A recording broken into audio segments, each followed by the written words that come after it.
Olá, eu sou a professora Silvia e neste capítulo vamos avaliar as transformações da chamada Baixa Idade Média e seus reflexos na formação da Europa moderna.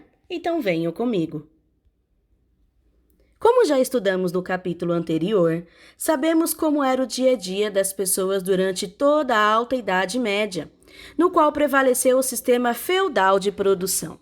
Conhecemos as dificuldades em fazer parte da sociedade medieval, no contexto em que aceitar o modo de vida servil era melhor do que não ter onde morar e produzir os alimentos necessários para a própria sobrevivência.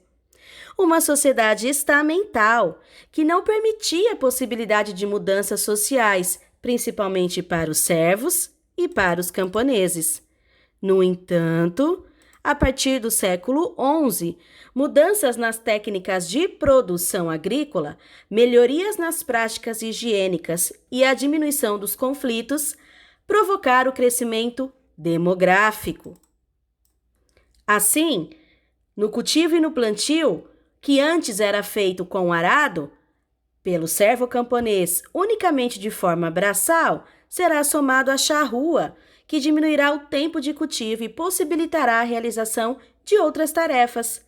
Na Baixa Idade Média, a roda d'água passou a ser muito usada no lugar dos animais, liberando-os para o trabalho no campo, o que colaborou também para o aumento da produção agrícola.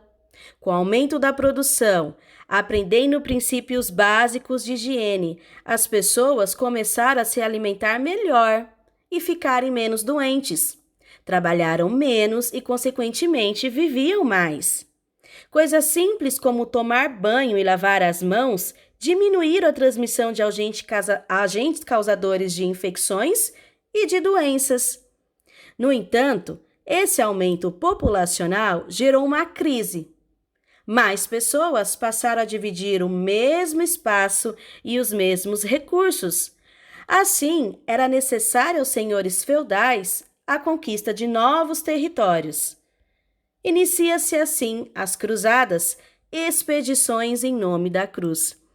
Lembram-se que no primeiro capítulo nós já estudamos a formação do islamismo e a sua expansão. No século VII d.C., o mundo árabe iniciou um longo e amplo processo de conquista, dominando extensas regiões, dentre elas a Palestina, considerada ainda hoje um lugar sagrado para muitas religiões monoteístas. Lembrem-se de que Abraão já reivindicara essas terras como a promessa que Deus lhe fizera. Na verdade, Cristo nasceu e viveu nesta região, dominada pelo Império Romano. Para os cristãos, é uma terra sagrada, assim como para os árabes também. Segundo a tradição islâmica, foi lá que Maomé teria subido ao céu quando ainda estava em Jerusalém. Já compreenderam que isto vai gerar uma guerra, não é mesmo? Sim, vários povos e religiões lutando entre si pela terra prometida, dando início à Guerra Santa. Dominada pelos árabes, essa região posteriormente será retomada pelos europeus, cristãos ocidentais, por meio das expedições militares conhecidas como cruzadas, em nome da cruz. Principais fatores: religioso. O bispo de Roma convoca o movimento para mostrar o poder da Igreja Católica Romana, e aqueles que lutassem em nome da cruz seria concedido o perdão dos pecados. Fator econômico. Na prática, uma saída para o crescente aumento populacional, através da conquista de novas terras e o estabelecimento de novos contatos comerciais. As principais expedições realizadas no contexto das cruzadas somam um total de 8. É nesse contexto histórico que surgem os contos e lendas e histórias sobre os cavaleiros templários, aqueles guerreiros que lutavam em nome da cruz, em nome da igreja, para que a igreja levasse a civilização àqueles povos que não aceitavam o cristianismo. Pois bem, principais consequências das cruzadas: lutas intensas e violentas, alivia a pressão demográfica, pois muitos morriam nas viagens e nos combates, diminuição da força militar e naval dos árabes, a conquista do território e a intensificação do comércio entre Ocidente e Oriente, proporcionando o crescimento da burguesia, um grupo social que passa a viver do comércio. Ainda falando sobre as cruzadas, você encontra diversos vídeos e filmes e séries super legais que você pode aproveitar esse momento que você está em casa e assistir para você conhecer algumas curiosidades a mais sobre as cruzadas. Você não vai se arrepender. Continuando, as cruzadas promoveram lutas intensas e violentas, a diminuição da força militar naval dos árabes, a intensificação do comércio. Interessante que a economia de subsistência, característica do sistema feudal, não eliminou por completo as trocas e as atividades comerciais em todo o continente europeu. As cidades italianas, elas continuaram com as atividades mercantis, ainda que muito fracas.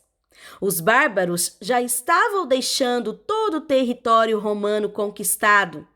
As pessoas agora não precisavam viver mais condicionadas à terra, ao feudo. Elas poderiam retornar às cidades. E as novas necessidades obrigaram aqueles que não encontravam mais função dentro dos feudos e procuravam novas formas de sobrevivência. Muitos passaram a fabricar manualmente algo que pudesse ser negociado nas cidades. As trocas e o comércio em diferentes regiões aumentou. Vários pontos de encontro entre comerciantes se multiplicaram, levando ao surgimento das feiras medievais. Legal, não é mesmo? Isso mesmo. As feiras livres que nós temos nos dias atuais são inspiradas nas feiras medievais, onde era possível encontrar uma variedade de produtos para troca ou comércio. O crescimento dessas atividades comerciais levou ao desenvolvimento da própria cidade e atividades de apoio. Mas imaginem-se, viajando por essas rotas comerciais, preocupados em sofrerem ataques pelo caminho. É nesse contexto que surgem as primeiras casas de câmbio que darão origem aos primeiros bancos. Isso mesmo, os cambistas promoviam a troca entre as moedas regionais e forneciam papéis que comprovavam um depósito feito em determinado local, podendo ser retirado pelo depositante em outra localidade. Era uma segurança durante a viagem. Esses papéis, usados na troca, receberam o nome de letras de câmbio, uma espécie de promissória, até mesmo um cheque da época.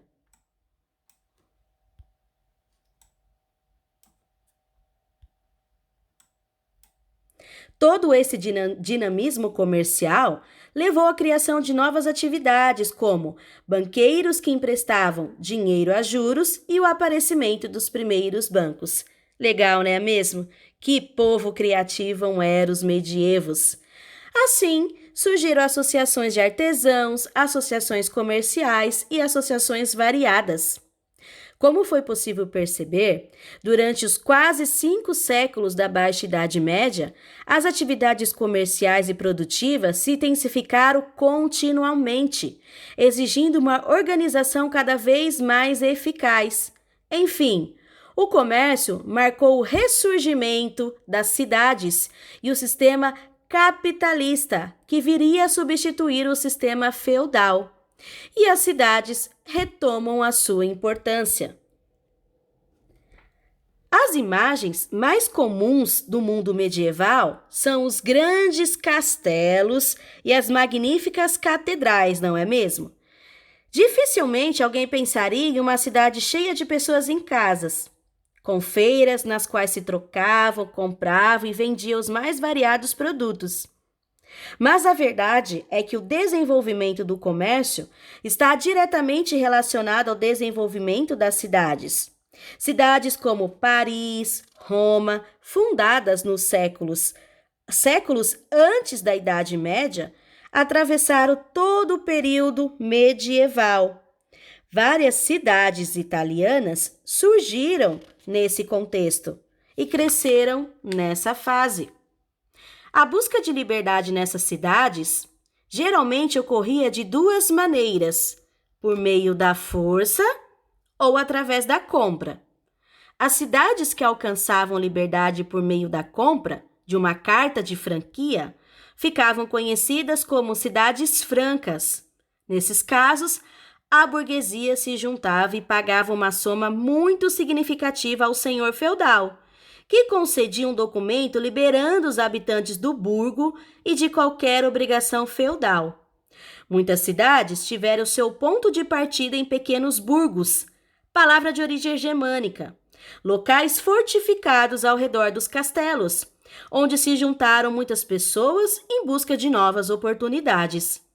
Os habitantes desses novos aglomerados populacionais não viviam mais da terra, e sim das atividades comerciais, passando a ser chamados de burgueses, ou seja, os habitantes dos burgos.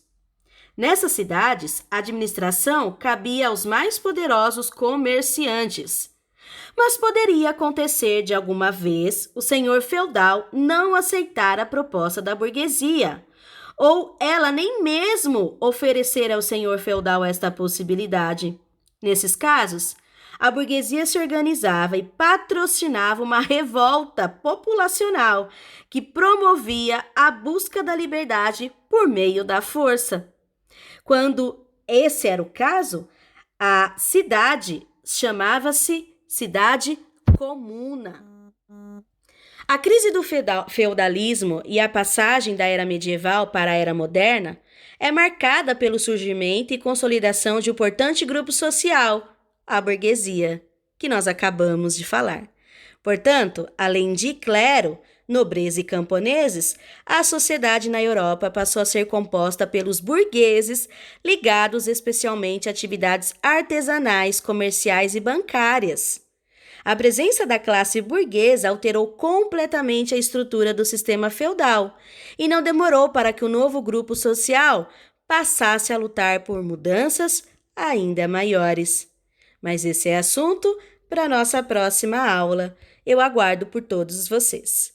Por curiosidade, vou deixar para vocês no link da plataforma do Eclass algumas sugestões de vídeos que vocês devem assistir e fazer um breve relatório no caderno. Tchau, tchau, até o nosso próximo encontro. Que Deus cuide de todos.